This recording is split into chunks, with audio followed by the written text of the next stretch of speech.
Creatures, we are moving on to the black cards now. Let's kick things off with Ambitious Aetherborn, which is a 5 casting 4/3 creature Aetherborn Artificer.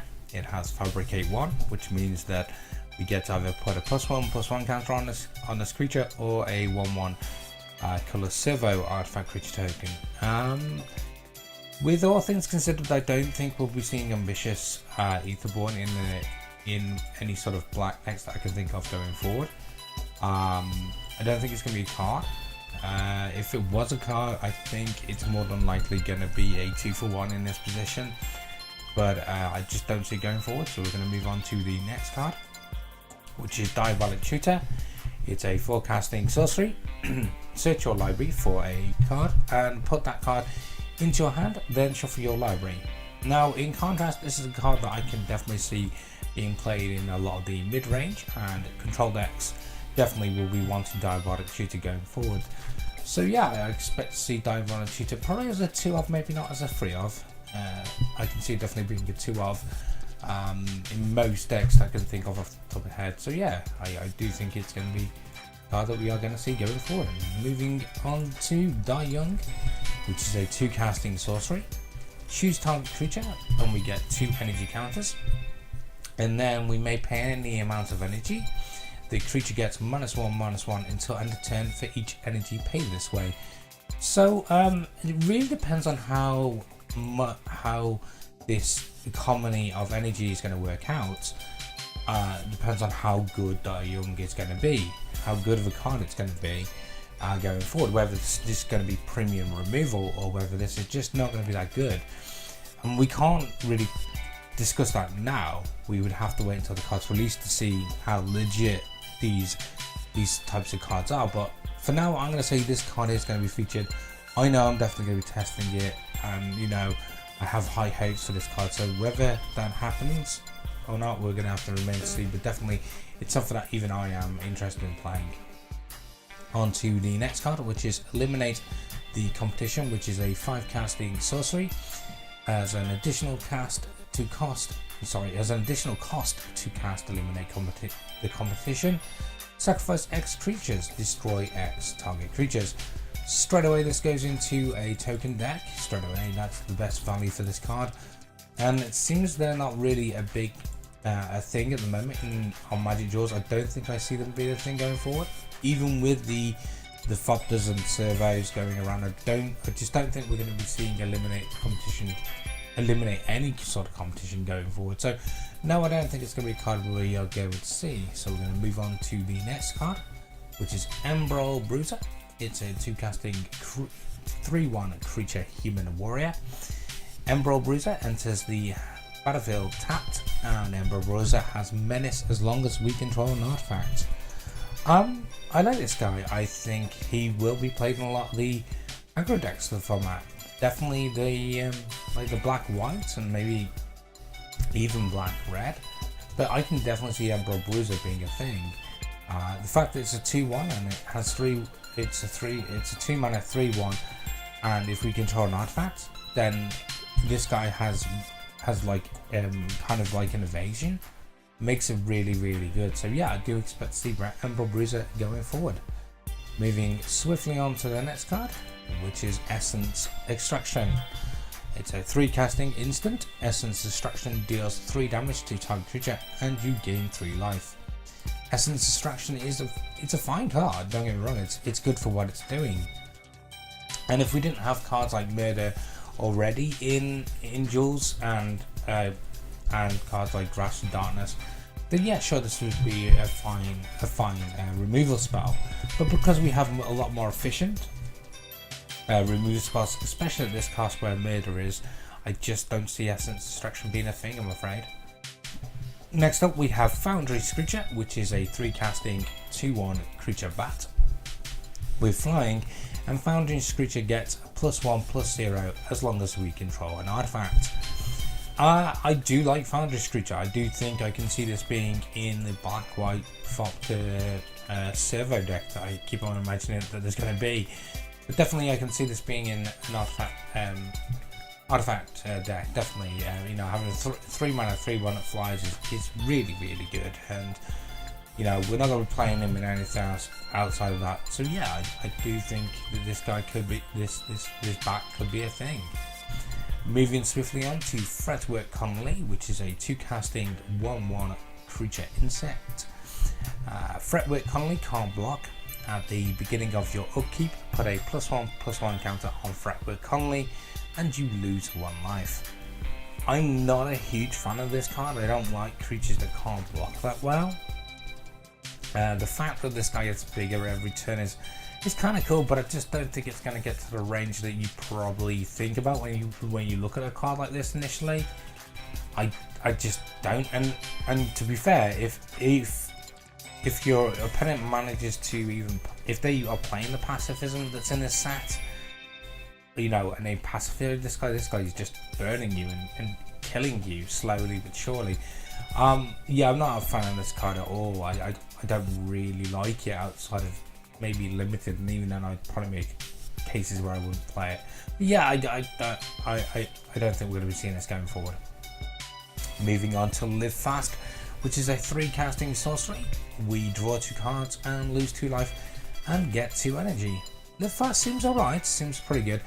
Definitely fits into an energy deck. I don't think I'm playing it outside of the energy deck though. I really don't. I don't think this replaces Signing Blood for me. I think not Signing Blood. Sorry, Read the Bones. What am I talking about? It doesn't replace Read the Bones for me. So no, I don't think that. I would only ever want this in the energy deck if that is going to be a thing going forward. So we're going to move on to the next card, which is Marinette Master, which is a 6-casting 1/3 creature human artificer. It has Fabricate 3, so that means we either get 3 +1/+1 counters on Marinette Master, or we create 1/1 3/1/1 servo artifact creatures. And whenever an artifact we control is put into a graveyard from the battlefield, target opponent loses life equal to Marinette Master's power. So straight away, the way this is wrote, we want this to be a 4/6. We're not making the tokens. Realistically, we're not. I can't see many cases where I'm making the tokens over giving this guy +3/+3, because the ability is just great. You know, we can then start attacking with our 1/1 servo tokens and stuff like that, trying to push through. We can even sit back and block and kill them that way, because we're doing 4 points of damage every time one of our guys die. And if we build it right, we put stuff that helps us put cards into our graveyard, then this card becomes such a beating. But yeah, I can see this card being played in the servo Fopter deck. Definitely, I would be playing him. He's a win condition, and yeah, outside of that, I don't think we're going to be seeing it. But yeah, I do see it being a thing going forward. Moving swiftly on to the next card, which is Midnight Oil. It's a 4-casting enchantment. Midnight Oil enters the battlefield with 7-hour counters on it. At the beginning of your draw step, draw an additional card and remove 2-hour counters from Midnight Oil. Your maximum hand size is equal to the number of hour counters on Midnight Oil. Whenever you discard a card, you lose 1 life. I hate this card. It's terrible. Wow, how's this even rare? This is a really bad rare. Yeah, sure, we get to draw an extra card, but our maximum hand size is then depleted. I mean, what?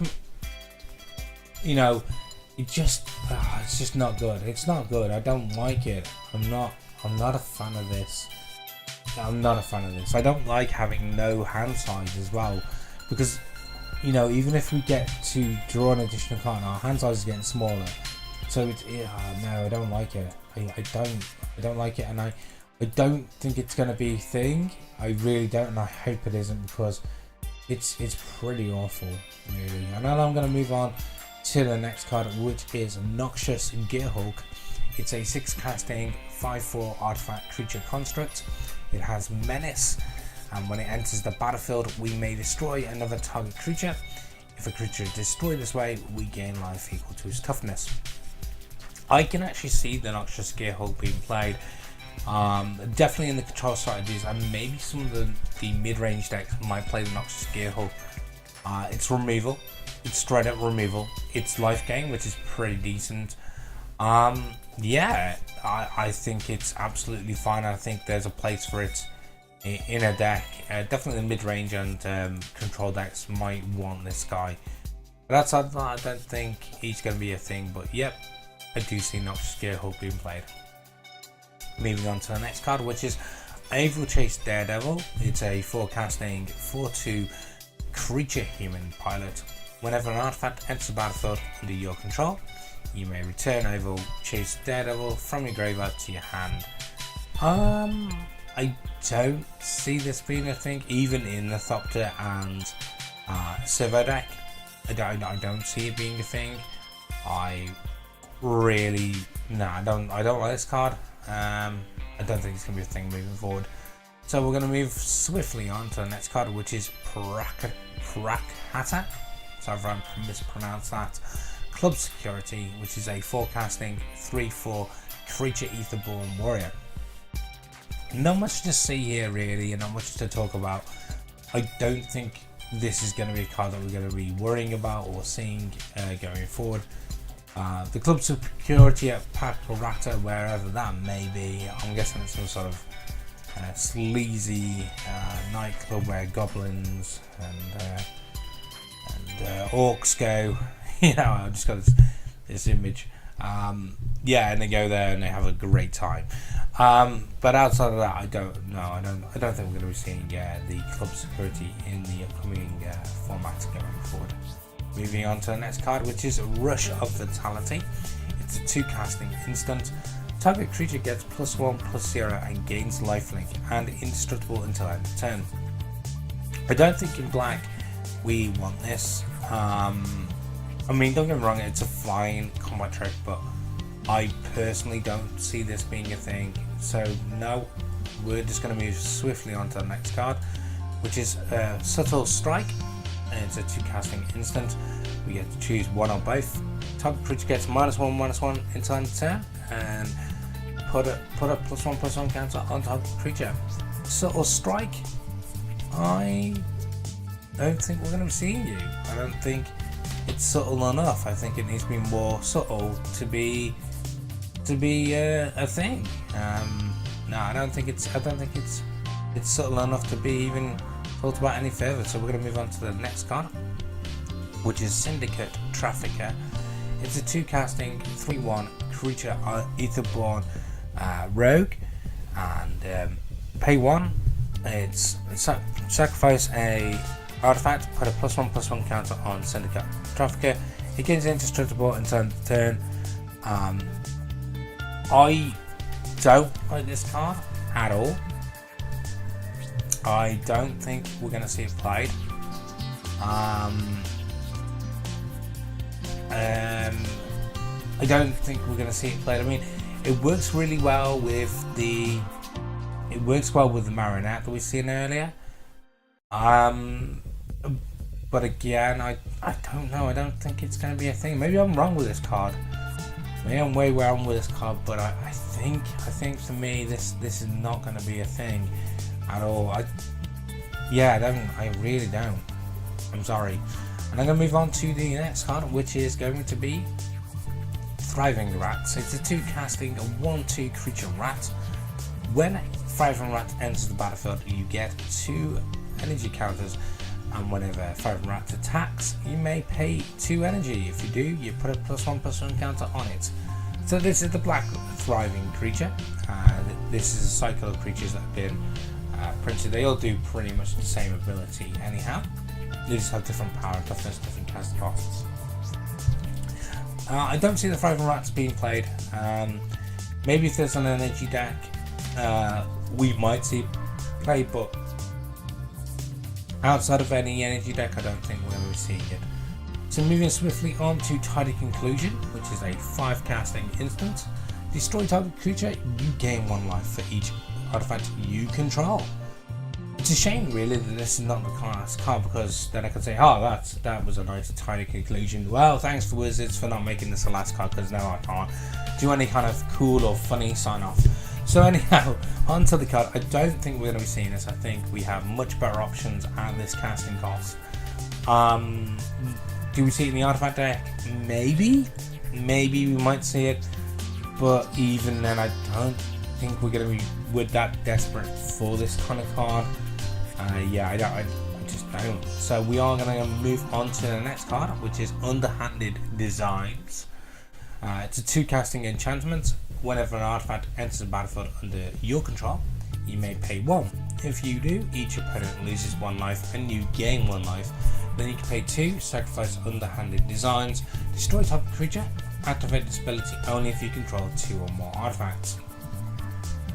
I like Underhanded Designs, that's nice. It works really well in the artifact deck, and it's a good piece of removal in that deck as well. So yeah, I definitely do see Underhanded Designs being a thing in the artifact deck, definitely. You know, it's removal, it's there to extort our opponent out of the game, so it's pretty good. Yeah, I like Underhanded Designs, and I think it's going to be a thing in the artifact deck. Moving on to the final card in the black, which is Weaponcraft Enthusiast. Weaponcraft Enthusiast is a 3 casting 0/1 creature etherborn artificer. It has Fabricate 2, which means we either put 2+1/+1 counters on it, or create 2 1/1 colorless servo artifact creatures. I don't think when I'm seeing the enthusiast, he may be as enthusiastic as he likes, but he's not going to be seeing play in the upcoming meta. I just don't think I'm that enthusiastic about this. Anyhow, guys, so that is the black cards, and some pretty sweet cards. I see we're getting Diabolic Cheetah, and you know there's some nice little artifact over cards that need artifacts to be better, which means we could look at, like I said earlier, about black white maybe artifact deck. It seems to be a thing. Yeah, so very interesting for the black. We are going to go and move on to the red in the next video, and I will see you in the red one. Goodbye.